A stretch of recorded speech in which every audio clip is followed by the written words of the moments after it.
A lot of people probably have this first question, but how does one actually become a personal trainer? Like, let's say they wake up and, hey, I got inspired. I want to be a personal trainer. Like, what's the next step? What do I do? So what I would recommend is, first and foremost, you want to get yourself in the best possible shape of your life, because while I was going through the process of getting my certification, I was learning a lot on my own, Hmm. really for years, and I was struggling with putting weight on. So I was figuring that out while I was studying for my certification. I was changing Hmm. my own physique. So really, in personal training, you want to look the part, because you're going to be much more successful if you look the part. If you don't look the part, it's going to be an uphill battle. I'm not going to lie to you. Like, if you Hmm.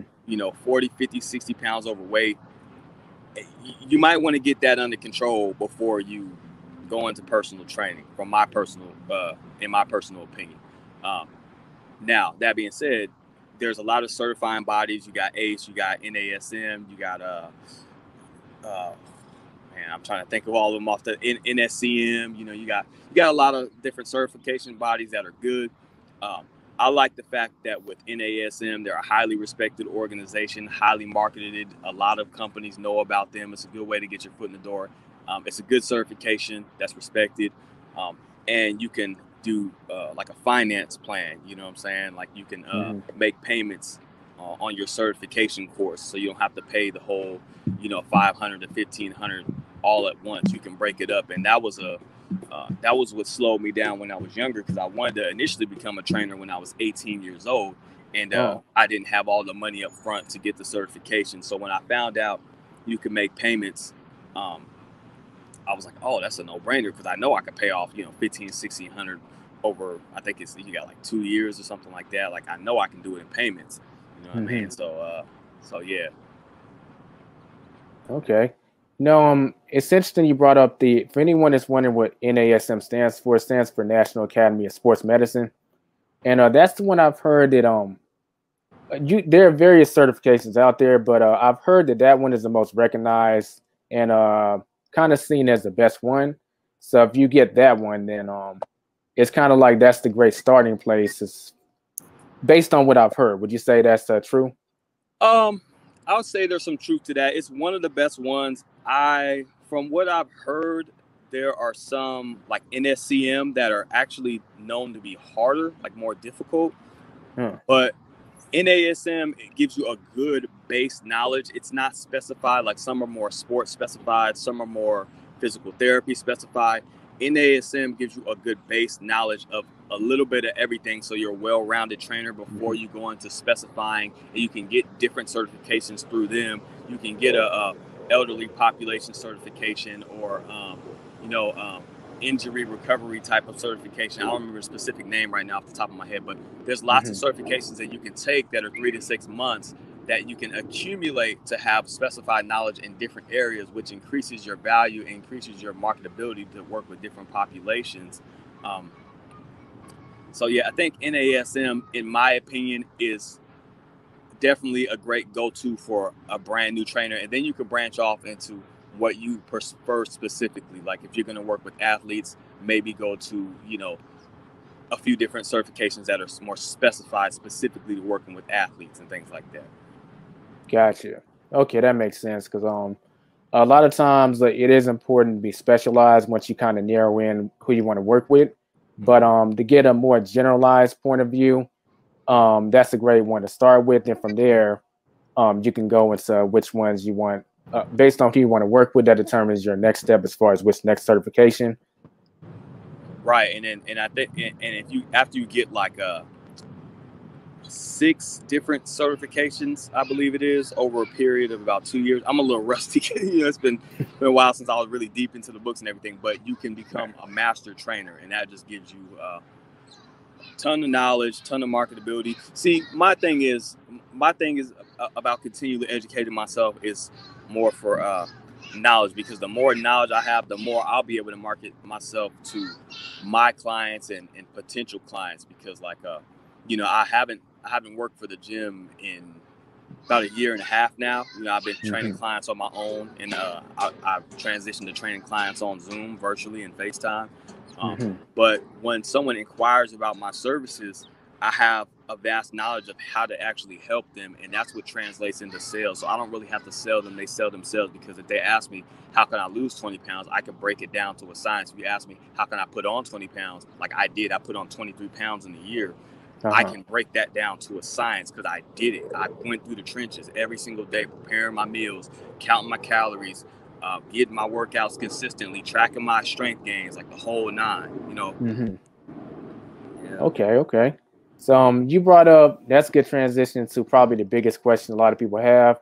And this been a financial channel. I can't get out of asking this question. But how much do personal trainers make, like on a weekly basis? I know it does depend on how hard you want to work, because this is something where if you want to put in the work, you can make this much, but if you're lazy, you'll make this much. Right. Like what would you say is how much? How about this? How much would you say reasonably that someone can make as a personal trainer on a weekly basis if they work hard?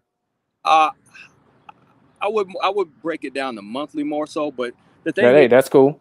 As a trainer, you could make McDonald's employee salary, or you can make six figures. It's such a wide spectrum because I'm gonna be honest with you. If you're gonna work at a popular commercial gym, you ain't gonna make nothing. You're gonna make peanuts. They ain't gonna pay you nothing. I'm telling you. And I did the research for a good 6 months on what different gyms pay before I decided to take my first job, because you're a profit center as a personal trainer. You're bringing extra profit into the gym, and you get a percentage of that revenue. The problem is a lot of places want to pay you a tiny percentage of the revenue.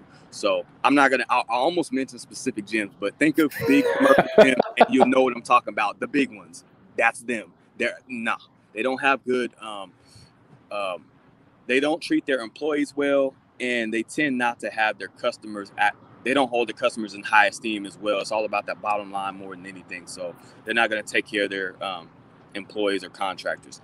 So the thing is, I found a gym that paid me 40 to 45% of the profit from what I brought in from a new client. So let's say if I sell a client a package for, let's say, 24 sessions, right?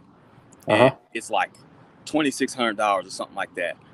I'm going, for each session I train them, I get a percentage of that. I get 40% of each session. So say if their sessions are $85, $90, like I used to train for, I get about, maybe 40 or $35 out of that, roughly, you know what I'm saying, per session. Right. And that ends up going on my check. And then you take taxes out and all that stuff like that.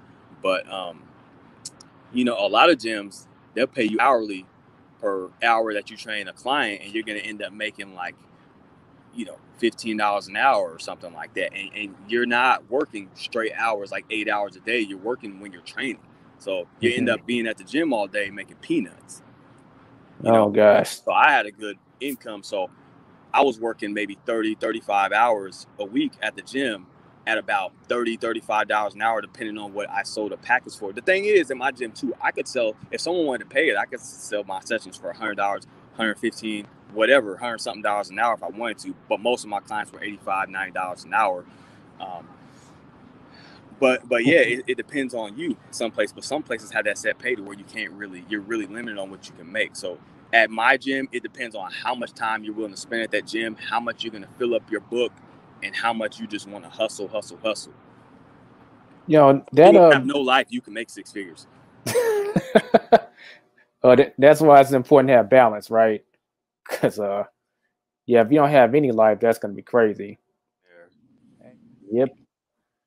Okay, everyone. Sorry about that. We had a series of technical difficulties, but we're back in the saddle.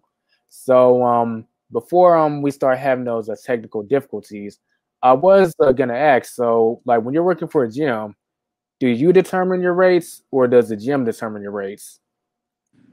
It varies. It depends on the gym's payment structure.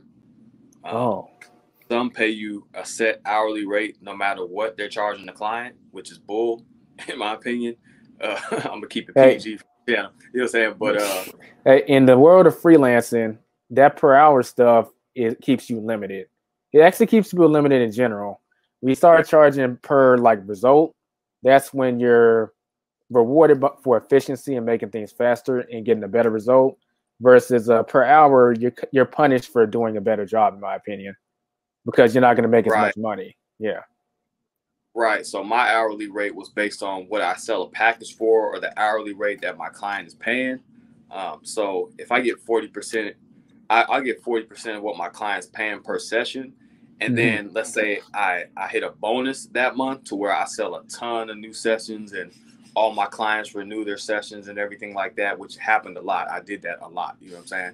And you hit a certain number, it bumps your percentage up that you receive. So let's say if you get 40% per session, it brings it up to 45% for your commission check. So you get an extra 5% on top of what you're already going to make off of your sessions if you hit a certain quota, bonuses and stuff. So that's how my pay structure was at my gym. But a lot of gyms aren't structured in a way that's really advantageous to the trainers, in my opinion. And that's why it's so critical to do the background research before you decide on what gym you want to go work for, right? Yeah, I would say, because my main thing really was just trying to get my foot in the door, because I already had a side hustle. I already had other ways to make money. And I just wanted to get some experience under my belt. Right, but it was cool that I happened to find a place that paid well, because I was literally scouting different gyms. I walk into the gym and I'd be like, hey, how much do y'all pay your trainers? You know what I'm saying? That's how I got hired. Literally, I walked into where I was working. I was like, what's y'all pay structure for your trainers? I'm interested. You know, I'm looking at different gyms. And then the manager, he basically sold me on the job. He's like, oh, we got the highest pay in the city, which is probably true. You know what I'm saying? And I was like, word. And then I was like, oh, well, shoot, let's get it. You know, I had just got my certification a couple weeks prior to that. And it was a blessing. It just came together. You know, it came together for me. Cool. Okay. Sup, everyone. Y'all just watched a clip from one of the episodes of the Side Hustler Society podcast. If you want to check out the full episode, you can click on the link in the description right now, or click on the video that's showing in the end screen. Don't forget to subscribe if you're new, and hit that bell notification if you want to be notified when another episode drops. And a thumbs up on this video is very much appreciated. I'll catch you in the next one.